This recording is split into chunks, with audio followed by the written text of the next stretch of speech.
And that's why I kind of developed this model of what I call survive, sustain, succeed. And then there are other things a little more subtle. Like the first time I was able to use my right arm enough to hug my wife with both arms, that was a huge success. It may not seem like much, but I gotta tell you, it felt really good. Before we dive in, this is part of my Wellness Perspective series. Today, I'm sharing a powerful segment from my conversation with Scott Lucado, who experienced a life altering stroke in 2018. In this clip, we explore what success really means after a stroke, beyond just physical recovery. Kind of brings to mind the way that we think about stroke recovery. So I think and if you can expand on this, we think a lot about the physical recovery from stroke, but can you talk a little bit about the different aspects or dimensions of what you are continuing to go through as part of your discovery and your recovery? Sure. Yeah. Yeah. One of the things that I learned as I started off on my recovery journey is that typically the way stroke recovery is measured is only in terms of physical ability. How much mobility do you regain? How much use of your affected side comes back? Right. Do you walk with a foot drop? Are you able to have fine motor skills with your affected hand, which I still don't have? But I thought, well, okay, that's nice, but there are so many other aspects of my life that were affected, and that's why I kind of developed this model of what I call survive, sustain, succeed.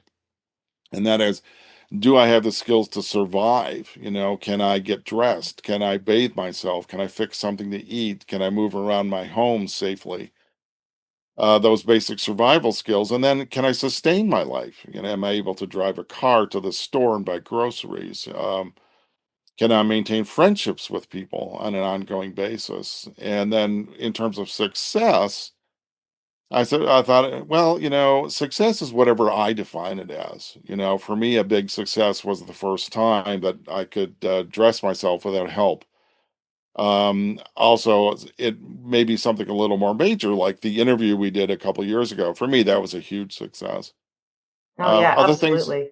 oh yeah, and then there are other things a little more subtle. Like the first time I was able to use my right arm enough to hug my wife with both arms, that was a huge success. It may not seem like much, but I gotta tell you, it felt really good.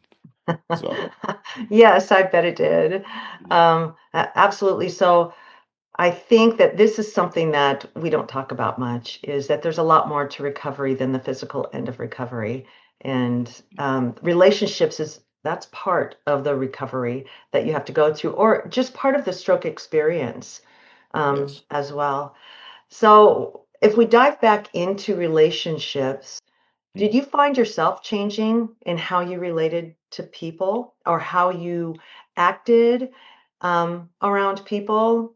In what ways did you find that you may have changed? Yes, and this really surprised me. I surprised myself in some ways.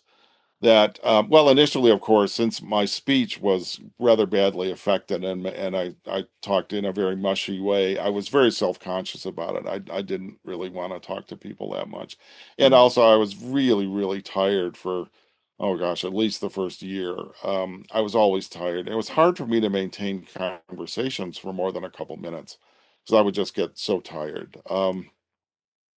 Then after that, I found, well, okay, well, I can stay in touch via email and that sort of thing, but without the use of my right hand, I have to type one-handed, which is is a really frustrating challenge for me because I used to type really fast, and typing one-handed is really slow. So I discovered that there were different modes that I had to adapt, to use a kind of shorthand in communicating with people, and also just let them know to say, as much as I would love to have a long conversation with you, or send you a long email and tell you some background, I simply can't do it right now. And in fact, that's one of the things that led to my YouTube channel, is because I could talk in these short bursts, and as you know, the episodes on that channel average about 5 minutes. That I can handle pretty well, but it's much longer than that. Like after this interview is done, I'm sure I'll need a nap. Mm. Oh, that's okay. Take a nap. I think I might too. It's been a long day already. Yeah. So, you if you can share maybe a little bit more around your approach to relationships. Did you Mm, have to display a little more patience yourself? Did you have some mm, shifts emotionally? Um, mm.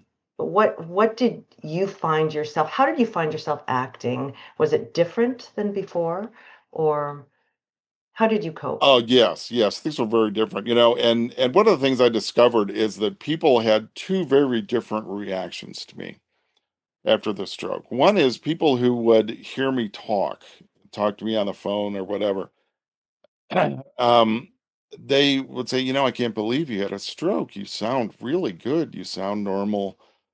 Obviously you have a full vocabulary and all that, it's like, I can't believe you're physically disabled." The other extreme is people who see me and then hear me talk. Because if I walk into a room or a building or something, I walk very awkwardly. I have to use a cane. I walk slowly, um, very stiffly, even now after 6.5 years. And so a lot of them jump to the conclusion then that I can't speak normally. Hmm. And so when I address them as a normal person, well, they get kind of shocked. You know, it's really kind of amusing. And in fact, it was kind of amusing, if irritating, that when my wife and I would go to appointments and that sort of thing, they would they would talk to her and not to me. They would say, "Well, so is he in a lot of pain? Is he able to blah blah blah?" And my wife got fed up with this really quick. She would say, "He's sitting right here. Ask him." Oh, All right. So there's and the assumption of cognitive impairment because you have a physical impairment. yeah, exactly, exactly. And then, as I say, the opposite, because they can't see my physical impairment, like right now. People say, well, Ah, I've actually gotten feedback from people on my YouTube channel saying, I can't believe you're disabled because you look so good. And I'm like, well, if you saw me walk out of the room, you'd figure it out pretty quick. So, and that's just one dimension of it. right. Certain other things in terms of how I've had to work differently. Again, has been a matter of being more patient with people's lack of understanding of my limitations, and also being aware of my own sense and trying to prep people a little bit. To say, hey, I may get really tired really quickly and not be able to go on. Hmm. Or I may have to cancel something at the last minute because, I can't really plan ahead very far because I never know. I may not sleep one night so I can't do anything the Right. next day. Right. So set people up for greater understanding or for understanding what's going on. Hmm. And to me, it really makes me look towards the bias that is intrinsic, I think, when you look at people around you and not to make those assumptions that someone that you hear that might sound very healthy, they may not be. And Hmm. converse is also true. Hmm. Someone that does not, that looks like they're presenting with something physically, it doesn't mean that they're mentally impaired or hard of hearing or anything like that, right? You don't need That's to right. Hmm. make those assumptions as well. So that's really interesting and something to Well, think about. yeah, and something I had to think about myself is, I've been guilty of that myself. I mean, we tend to make the assumptions when we see somebody, and I'm guilty of it too. It's been a real eye opener for me to say, when you see somebody who's like in a wheelchair, or when you see somebody who's like this, or if somebody is claiming to be disabled but sounds good, so Right. so yeah, it's a real education. I think this conversation has been eye-opening and surprising in some aspects for me, but I think it's an Mhm. important message to get out to those who are either caring for someone who has gone through that stroke journey or someone who has gone through the journey or is continuing through right now.